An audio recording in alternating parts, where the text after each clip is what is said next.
born on August 13th, 1979. The doctor said I had anywhere between a month to a year to live. I was born a crack baby. My mother couldn't understand the news. She was fried from the drugs. But God had a plan. Isaiah chapter 43 verse 10 says that we are God's witnesses and His servants, and that we've been chosen so that we can believe and understand Him. Since day one, God's had His hands on me, and He's had plans for me. I just didn't know it. It took me about 20 years to realize that God loves me and that He wants to use me. As an infant, I was allergic to every material you could name, which is why I wasn't going to make it. But my mom was looking for a child to adopt, and she told my dad, let's go to the hospital, let's take a look at the babies. And they looked at several, she says, and when they saw me, they knew. The doctor gave her the news, he's not going to make it very long. But my mom is a believer. They took me home. They had a list from the hospital that says, don't buy this, don't buy that, because he'll get sick and would shorten his life. My mom got on her knees. She told me the story.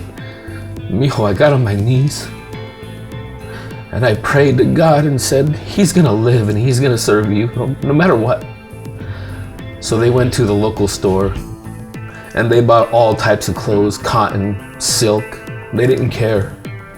They dressed me, and I'm alive 32 years later. Throughout my teenage years, my dad was in and out of prison twice. So I had a hard time trying to look to a father figure.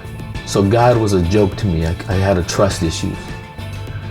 We lived with multiple family members, my mom and I. And I can still remember my mom on her knees praying when I would come home high or drunk. She knew that I was struggling. She knew that I needed God. And she was Christ to me. I remember one evening, I came home and I was exhausted. I was high off some drugs, and whenever I'd get home, the house smelled like beans and rice and chicken. It was only like 4 o'clock in the afternoon. I got home, my mom says, oh, mijo, here's a plate for you, and she put it out. And I looked at it and I know that my eyes were red. And I told my mom, I'm gonna eat real quick and then I'm gonna go to bed. It's kind of late and I'm tired. It was 4 o'clock. It's hard for me to comprehend that type of faith. I'm a father now of 2 children. And looking back, I realized that evening was my first encounter with Jesus Christ. With a woman who had faith to put a drug addict in His hands, not worry about the rest. As the years went by, I went to church with my mom. And it's funny because it was a Spanish church and there was this translator in the back. It was old school translator. You could pick up baseball games if you twitched your head just right. So the pastor would be preaching. I know were powerful sermons because people were getting baptized, but I just wasn't understanding a word he said, and I didn't care. All I cared about was my mom. The pastor at the time asked me if I wanted to teach Sabbath school.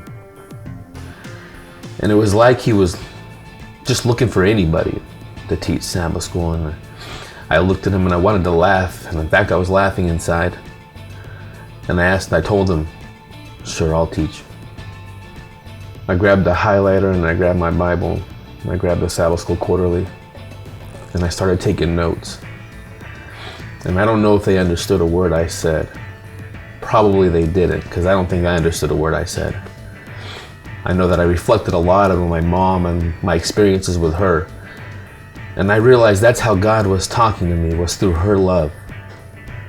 I realized that I needed to start loving my enemies, that I needed to start loving myself, and then I ended up loving God. The majority of my lessons were always reflecting on my mom and how she was on her knees That's how I realized that God is a God of love, because that's exactly what my mom showed me. I realized that in order to understand God, I needed to be a loving person. I needed to hate my enemies. I needed to overcome my fears. I needed to see Him for the God that He is. I've been teaching Sabbath school now for about a decade, a little over now. And I love it. And I remember the first time the pastor asked me, "Would you want to preach a sermon?" And I was a little cocky. Yeah, I'd love to preach a sermon, because I thought it was going to be for the teenagers, maybe 10 people plus. A week before, he tells me, "No, it's going to be at the actual church, 300 plus. I got so excited, man. I got my Bible, my highlighter. If you could have seen me, it would have been hilarious. I was preaching in the shower, preaching on my way to work, preaching when I was in the bathroom. Me and God just had a relationship, and it was the most beautiful thing I've ever experienced. Now every opportunity I get, I preach. I teach the Bible. And I focus on God's love. I know that there's someone out there that needs to know that God loves you. And that's who God is. You're trying to understand God, look at someone who's showing you love. He's speaking directly to you. There's this word in the Bible, it's called gifts. And you might be wondering, God, what is my gift? The actual meaning of that word is charisma in the Greek. It's where we get our word for charisma. And it literally means that you can impact multitudes of people when you're living a life in God. You might be asking yourself, me? Charismatic? And God says, yes, you. Charismatic. And you might not like what He has chosen for you at first, but I challenge you. Do whatever He asks of you. Your life will change dramatically. And little by little, you will realize that you're charismatic. I challenge you to look back at your life. Think about all the things that upset you, all the people that let you down, yet you're still living and breathing, because God has a plan for you.